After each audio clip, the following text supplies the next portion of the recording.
ನಮಸ್ಕಾರ ಡೋನರ್ಗಳೇ, ನಾನು ನಿಮ್ಮ ಪ್ರಶಾಂತ್. ಹೇಗಿದ್ದೀರಿ? Hope all are doing good. So ಎಲ್ಲ ಹೇಗೆ ಹೋಗ್ತಿದೆ? ಇನ್ನೂ ಸ್ಟ್ರಗ್ಲಿಂಗ್ ಮಾಡ್ತಿದ್ದೀರಾ? ಕಷ್ಟಪಡ್ತಿದ್ದೀರಾ? ಎಸ್, ಖಂಡಿತ ಕಷ್ಟಪಡ್ದಿರಾ ಏನೂ ಸಿಗಲ್ಲ. ಬರ್ತಾ ಇರೋ ಸವಾಲುಗಳನ್ನೆಲ್ಲ ಎದುರಿಸ್ತಾ ಇದ್ದೀರಾ? ಹಾಗಿದ್ರೆ ನೀವು ಸರಿ ದಾರಿಲೇ ಹೋಗ್ತಿದ್ದೀರಾ. ತಲೆಗೆಡಿಸ್ಕೊಬೇಡಿ, ಆ ದೇವರಿದ್ದಾರೆ. ಅದೆಂಥ ಕಷ್ಟ ಬಂದರೂ ಹಿಂಗೆ ಅನ್ನಷ್ಟಲ್ಲಿ ಹೋಗ್ಬಿಡುತ್ತೆ. And for that you have to wait. ನಿಮ್ಮ ಟರ್ನ್ ಬರೋವರೆಗೂ ನೀವು ಕಾಯಲೇಬೇಕು. ನಾನು ಯಾಕೆ ಈ ಥರ ಹೇಳ್ತಾ ಇದ್ದೀನಿ ಅಂತ ಇವತ್ತಿನ ವಾಕ್ಯದಲ್ಲಿ ಗೊತ್ತಾಗುತ್ತೆ. ಹಾಗಿದ್ರೆ ತಡ ಮಾಡ್ದಿರಾ ವಾಕ್ಯದ ಕಡೆ ಹೋಗೋಣ. ದಿನಕ್ಕೊಂದು ವಾಕ್ಯ ಎಪಿಸೋಡ್ಗೆ ನಿಮ್ಮೆಲ್ಲರಿಗೂ ಸ್ವಾಗತ. I believe in God our Father, I believe in Christ the Son. ಇವತ್ತಿನ ವಾಕ್ಯ ಯೆಹೋಶುವನ ಗ್ರಂಥ 4ನೇ ಅಧ್ಯಾಯ ವಚನ 14-15. ಜನರು ಜೋರ್ಡನ್ ನದಿಯನ್ನು ದಾಟಲು ತಮ್ಮ ತಮ್ಮ ಡೇರೆಗಳಿಂದ ಹೊರಟರು. ಒಡಂಬಡಿಕೆಯ ಮಂಜೂಷವನ್ನು ಹೊತ್ತ ಯಾಜಕರು ಅವರ ಮುಂದೆ ಇದ್ದರು. ಮಂಜೂಷವನ್ನು ಹೊತ್ತ ಯಾಜಕರು ಜೋರ್ಡನಿಗೆ ಬಂದರು. ಅದು ಸುಗ್ಗಿಯ ಕಾಲ. ನದಿ ದಡ ಮೀರಿ ಹರಿಯುತ್ತಿತ್ತು. ಯಾಜಕರು ಬಂದು ನೀರಿನಲ್ಲಿ ತಮ್ಮ ಕಾಲುಗಳನ್ನು ಇಡುತ್ತಲೇ ಹರಿಯುತ್ತಿದ್ದ ಜೋರ್ಡನ್ ನದಿಯ ನೀರು ನಿಂತು ಹೋಯಿತು. ಮೇಲಿಂದ ಬರುತ್ತಿದ್ದ ನೀರು ಬಹುದೂರದಲ್ಲಿದ್ದ ಚಾರೆತಾನಿನ ಬಳಿ ಇರುವ ಆದಾಮೂರಿನ ತನಕ ರಾಶಿಯಾಗಿ ನಿಂತುಕೊಂಡಿತು. ಕೆಳಗಿನ ನೀರು ಅರಾಬಾ ತಗ್ಗಿನಲ್ಲಿರುವ ಲವಣ ಸಮುದ್ರಕ್ಕೆ ಹರಿದು ಹೋಯಿತು. ಜನರು ಜೆರಿಕೋವಿನ ಎದುರಿನಲ್ಲಿ ನದಿ ದಾಟಿದರು. ಡೋನರ್ಗಳೇ, ಇದು ಒಂದು ಯೆಹೋಶುವ ಅನ್ನೋ ಪ್ರವಾದಿ ಬರೆದಿರೋ ಒಂದು ಗ್ರಂಥ. ಈ ವಾಕ್ಯದಲ್ಲಿ ಜೆರಿಕೋ ಊರಿನ ಜನರು ಒಂದು ಮಂಜೂಷನ ತಗೊಂಡೋಗ್ತಾರೆ. ಮಂಜೂಷ ಅಂದರೆ ಒಂದು ಪವಿತ್ರವಾದ ಒಂದು ವಸ್ತು ಅಂತ ಹೇಳ್ಬೋದು, ಒಂದು ಟ್ರೆಷರ್, ಒಂದು ನಿಧಿ.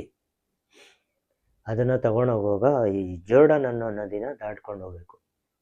ಅದು ಸುಗ್ಗಿ ಕಾಲ ಆಗಿರೋದ್ರಿಂದ ನೀರು ಹರಿಯೋ ಫೋರ್ಸು ಜಾಸ್ತಿ ಇರುತ್ತೆ.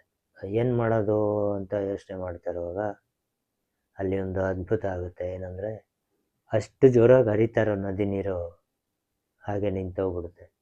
ಯಾಕಂದರೆ ಈ ಜನರು ನದಿ ದಾಟ್ಕೊಂಡು ಹೋಗಲಿ ಅಂತ. ಡೋನರ್ಗಳ ಈ ವಾಕ್ಯದಿಂದ ನಮ್ಮ ಜೀವನಕ್ಕೆ ಏನು ಲಿಂಕ್ ಆಗುತ್ತೆ ಅಂದರೆ, ನದಿ ಅನ್ನೋದು ನಮ್ಮ ಜೀವನದಲ್ಲಿ ಬರೋ ಕಷ್ಟಗಳು. ಅಫ್ಕೋರ್ಸ್ ಅದು ನದಿ ನೀರೇನು ಫೋರ್ಸ್ ಇರುತ್ತೋ ನಮ್ಮ ಕಷ್ಟಗಳು ಅದಕ್ಕಿಂತ ಫೋರ್ಸಲ್ಲಿರುತ್ತೆ. ನಾವು ಯಾವುದೋ ಒಂದು ಕೆಲಸಕ್ಕೆ ಕೈ ಹಾಕ್ತೀವಿ, ಆದರೆ ಆ ನದಿ ಥರ ಕಷ್ಟಗಳು, ಎಷ್ಟೋ ಕಷ್ಟಗಳು ನಮ್ಮ ಮುಂದೆ ಇರುತ್ತೆ. ಆ ದೇವ್ರಿದಾರಲ್ಲ, ಮತ್ತೆ ಯಾಕೆ ಭಯ? ಹೋಗ್ತಾ ಇರಿ ಅಷ್ಟೇ. ಬಟ್ ನಾವು ಹಂಗಲ್ವೇ? ಅದಾಗ್ಬಿಟ್ರೆ, ಅಯ್ಯೋ ಇದಾಗ್ಬಿಟ್ರೆ, ಅವ್ರು ಯಾರೋ ಹೇಳ್ತಾಯಿದ್ರು, ಈ ಥರ ಆಗುತ್ತಂತೆ, ಆ ಥರ ಆಗುತ್ತಂತೆ. ಉದಾಹರಣೆಗೆ ಹೇಳೋದಾದರೆ, ಇವಾಗ ಯಾರೋ ನಿಮ್ಮ ಫ್ರೆಂಡ್ಗೆ ನೀವು ಹೆಲ್ಪ್ ಕೇಳಿರ್ತೀರ, ಅವ್ರ ಕೈಲಿ ಅದು ಮಾಡೋಕ್ಕಾಗುತ್ತೆ. ಬಟ್ ಊರಲ್ಲಿ ಒಂದಷ್ಟು ಜನ ಪಸರು ಮಾಡಿಟ್ಟಿರ್ತಾರೆ ಅವ್ರ ಬಗ್ಗೆ.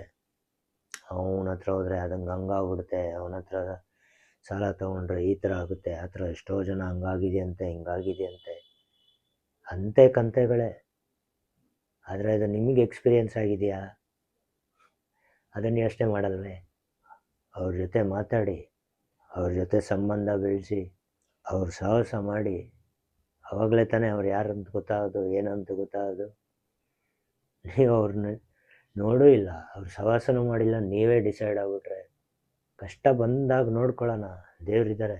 ಹೇಗೆ ಆ ಜೋರ್ಡನ್ ನದಿನ ಇದನ್ನು ನಾಟಕ್ಕಾಗುತ್ತಾ ಇಲ್ವಾ ಅಂತ ಜನ ಹಂಗೆ ನಿಂತ್ಕೊಂಡ್ಬಿಟ್ಟಿದ್ರೆ ಅಲ್ಲೇ ನಿಂತಿರ್ತಾಯಿದ್ರು.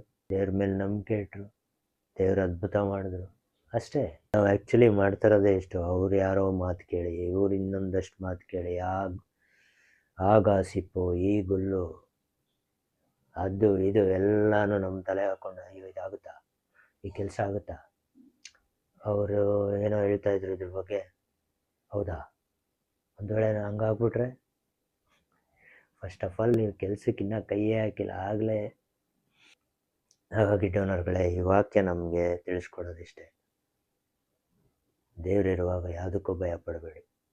ಇನ್ಫ್ಯಾಕ್ಟ್ ನಿಮಗೆ ಒಂದು ಒಳ್ಳೆ ಕೆಲಸನ ದೇವರು ಯಾವುದೋ ಒಂದು ರೂಪದಲ್ಲಿ, ಯಾರ್ದೋ ಒಂದು ರೂಪದಲ್ಲಿ ನಿಮ್ಗೆ ಅವಾಗ ರಿಮೈಂಡ್ ಮಾಡ್ತಾ ಇರ್ತಾರೆ, ಇಲ್ಲಿದೆ ನೋಡು, ಹಿಂಗಿದೆ ನೋಡು.